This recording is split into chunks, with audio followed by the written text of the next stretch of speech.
by asking you how you feel the last couple days went for you. Obviously, heading into free agency and the summer, you've always talked about the key points on your team you wanted to address. Do you feel like you've done that now?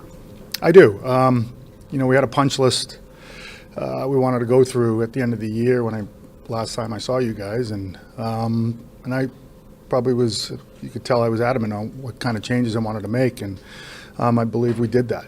Starting with, a new coach, goaltending, depth D, harder D, revamping the defense, looking for our bottom six to look a little bit different than vanilla, I think I used before. And we've checked those boxes for sure and added more depth.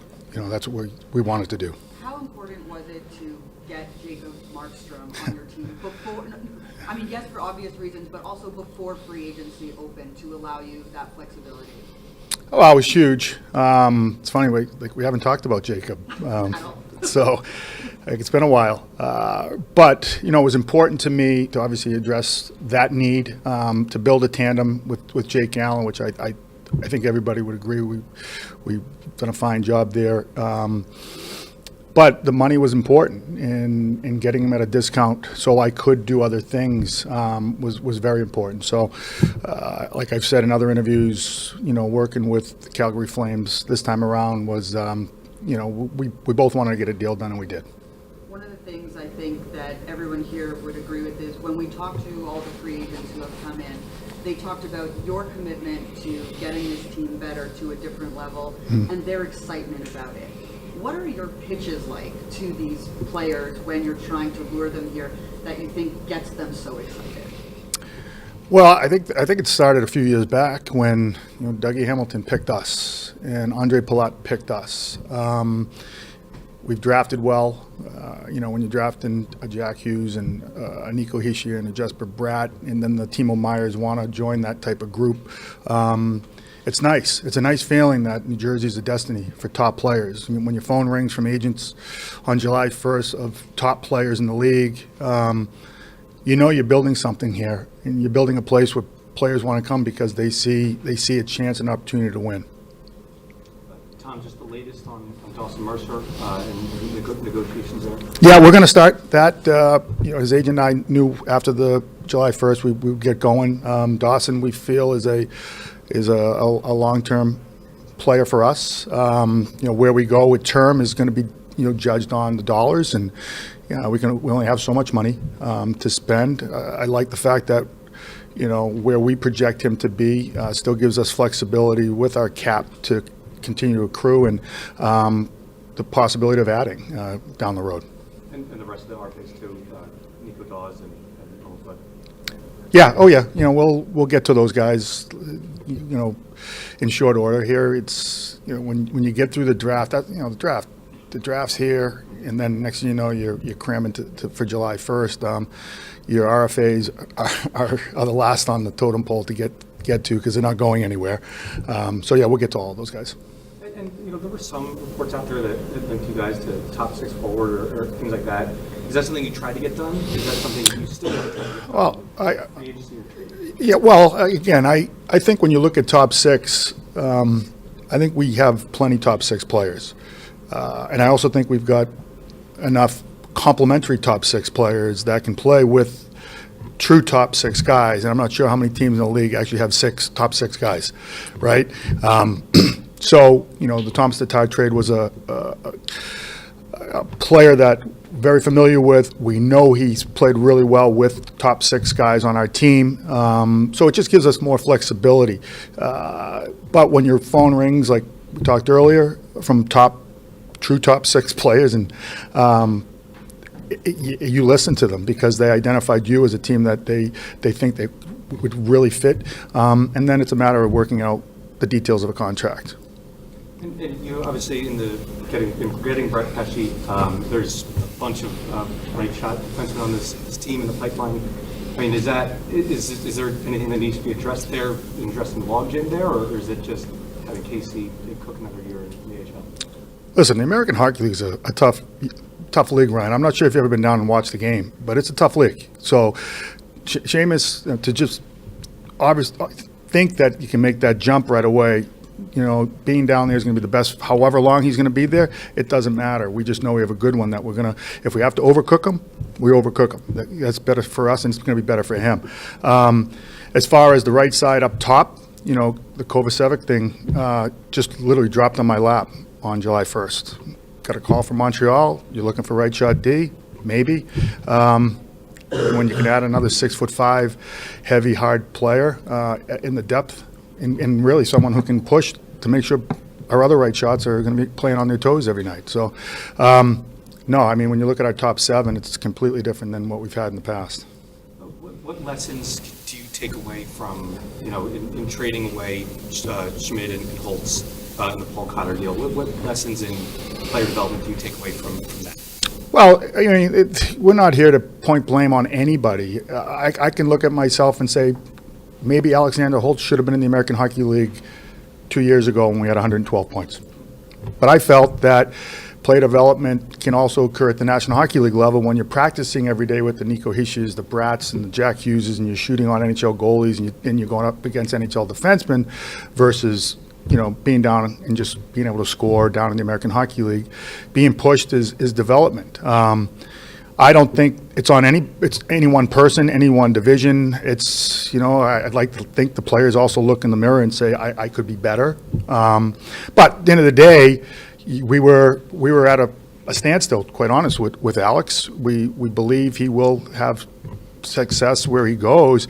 But for us today and what we wanted to accomplish, adding a guy like Paul Cotter, who we believe has upside and has a little bit of Miles Wood in him. He can skate, he's physical, just the pieces and the identity that we were looking for at the cost of an Alexander Holtz. And with Schmid, I wish him all the best. Like I told him, to get a pick included with that. We feel our goalie depth now is pretty good. We have Malik coming next year. It was important for us to get that second round pick this year to draft who we believe was the top goaltender in the draft, and it just allows us to move on from a guy like Schmidt, and he did well here, but we feel we've got the depth to do that. You mentioned bringing Thomas Tatar. Was the idea of his familiarity that he works so well with players like Hischier and Mercer, and maybe that's what you want to try to do in September, or is that maybe a decision for then? I think that's going to be up to Sheldon. Again, optionality is important for a coach. In the depth, we know he can play in the top 6. Other opportunities that we were looking at in the price range we were looking at, we didn't feel we had that, he can pop up and play there. We absolutely felt he could help us in the third and fourth line roles. But we just felt with, again, the familiarity with Thomas and how he played with Nico was comforting for sure. And again, just with depth comes competition, and with competition, you usually bring the best out of your athletes. And, replacing Toffoli's goal scoring ability, doesn't seem like there's anyone clear cut. Is that going to be a by committee thing, or you look at one player here and say this is someone who could replace that? To be honest with you, I went through my punch list with you. What was the one thing I didn't talk about? I wasn't worried about offense with this group. We've got enough offense here. With that being said, a guy like Dawson Mercer is going to get an opportunity to continue to grow and explode, hopefully, in that.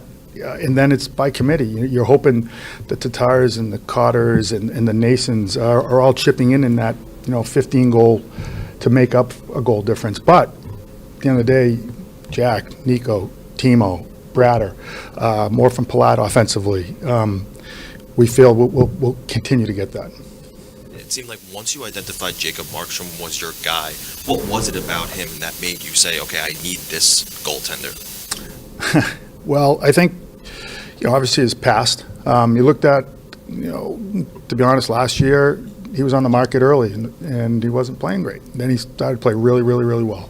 And he's probably at that time the top goalie in the league, on his way to, being a Vezina candidate. And then talks got halted.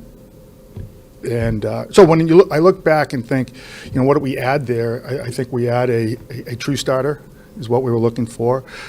Somebody who, has been exposed to high danger shots and showed well.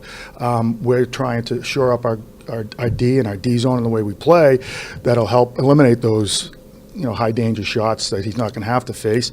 And I think that, a lot of it is the desire to be here. He had a complete no move last year, and there was a lot of desire to be here. And that means a lot to me. We talked about wanting to be in New Jersey. This is a guy who wants to be here. And that to me trumps a lot of things. And just, updates on injuries for Jack Hughes and Dougie Hamilton. Everybody's doing great. He's 100%. Dougie, Jack, I just saw Jack at the awards. He looks great. He's on track to be ready to go in September. Same with Timo. Morning, Tom. Morning, Mike. Fair to say that the moves you made to this point are not only for regular season success, but for great success in the playoffs as well. We're just trying to take one step at a time. Playoffs is here, but we need to get there first. And every game's a playoff game. That should be our mentality to be ready for the playoffs. But at the end of the day, we got to get there first. We have to get there. We have to play the right way. We have to be committed. We have to be connected, and we have to be highly competitive. First and foremost, we have to follow directions when it comes to systems. We have to be trustworthy for one another. And I think now that we've created a more mature team, I think the older voices will help guide the younger guys to really the right way to play. And I think last year, in hindsight, will be the silver lining with these guys. Because they're hungry. Our young players are hungry, and they realize that they're not getting younger, they're getting older, and now is the time. So let's start with, not put the cart before the horse, have a great camp, great start to the season, and just worry about today versus worrying about tomorrow. Tomorrow will take care of itself, meaning the playoffs if we play the right way. So I guess a follow-up to that is, how much more confident do you feel entering this season than you did last season? I was very confident last year. I was very confident. Growth in certain areas of our organization positionally just didn't grow. It didn't happen. And, we knew we were going to take a step back with young players like Luke and Kevin Ball, but felt we'll take 2 steps forward as we move this process along. And then had Simone and that group who wasn't going to play his 10 games, to be quite honest. Sliding contract for me is important when you're conducting business. A funny thing happened. He came in for Dougie Hamilton and played extremely well, and we saw the upside and we saw the future of this organization. And he had his ups and downs. So, what's really important moving forward is those players, those 2 in particular, can take that next step. We don't need them to put this team on their back or this decor. We've surrounded them with veterans that been here and there and understand what it takes to get to where we want to go. So as long as they take that next step, then we're going to be good. So I'm really confident in that. I'm very confident. I'm more confident today than I was last year, but I was confident last year. So it tells you how confident I am right now. And finally, Tom, obviously you have a real nice goalie here. But is there any, I guess the word concern, or is it on your radar that Markstrom's 34, Allen is 33, and you want to get through an entire 82-game season here? Is there is that kind of on your radar? No, it doesn't. It really doesn't. Their past has proven that they've played a lot of hockey games. They don't sit much. Maybe a soft tissue issue here or there, but no, it doesn't concern me at all. Tom, is the current plan for Halla and Lazar to be down the middle, 3rd and 4th line? Yeah, right now that's the plan. Do you guys look at Cotter as someone who can slide in and play center at the current time? Yeah, I mean, again, the versatility that he brings to the table is welcoming. I probably don't see him as a center, but knowing that he can play center is a bonus. And can you just talk about Sheldon's role in recruiting free agents? I know Nason talked about him, some of the other guys did, how important he was in helping you bring in people. Oh, extremely important, because the players aren't coming to play for me. You know, I'm not the coach, I'm just the manager trying to set the table here. And, you know, listening to, in Steph's case, you know, listening to the passion that Sheldon had for him as a player, you know, we were looking for that right shot that can help us on the power play. He's done it, a dirty player, you know, the guy who gets in the trenches, and, you know, someone who played on a team that expects to win every day was important. So listening to Sheldon's, where Sheldon saw Nason on our list was important for Steph as well. So when you can have a coach volunteer his time and promote what we're trying to do here, it's a bonus. And then with Pesci, the assumption would be that Pesci's going to play with Luke. Can you just talk about why that's a good fit for Luke developing? Again, I have no idea who's going to play with who. It's not going to matter to me. Again, Luke has to take a step in defending. If he's going to play with Pesci, he's going to play against top line. So he has to take a step and really respect the fact that defending comes first over offense. So if he's going to play with a player like that, that's his role. But right now, we haven't even talked about what pairs look like with those 6 and 7 with Kovacevic. Hi, how are you? Hey. I was just wondering, a lot of the players that you brought in, they're around the same age, they kind of have the same experience. Was that something that was premeditated by you and your team, or was it just a happy coincidence? Oh, I think, you know, when you get to free agency, you obviously can see some ages like this, but it was important for the experience. You know, I've talked about, you know, men, and, you know, our average age on our team was always bottom 5. You know, you do need experience, and you do need, you know, heavy voices that have experienced certain areas of the season, and we've done that. So that's just ironic. As of July 1st, you were eligible to actually talk contract extension with Luke Hughes. Has there been any thought about doing that maybe early? My brain wasn't on the extension on July 1st. I was trying to improve the team here. Luke's a long-time Devil.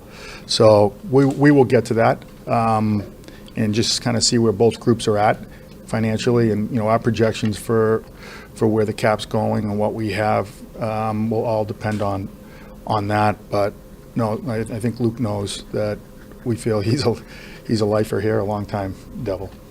Last one for me. I know that you brought in a lot of big, heavy players. I don't think any of them were under 6 foot, 200 pounds. That was by design, or maybe just coincidence there? I would say coincidence. You know, we wanted to get harder, you know, and usually the harder players are the bigger players. And I don't know if you've stopped by development camp here, but we got a lot of big boys this year, bigger than I've ever seen. So I think that's just ironic. There was no set mandate to go out and get 6'2" and above players. I just think it's ironic. But when you talk about the things that we needed here, usually the package comes in a bigger frame. I know you obviously talked about Mercer and getting everything done with the RFAs. Are you done on the open market?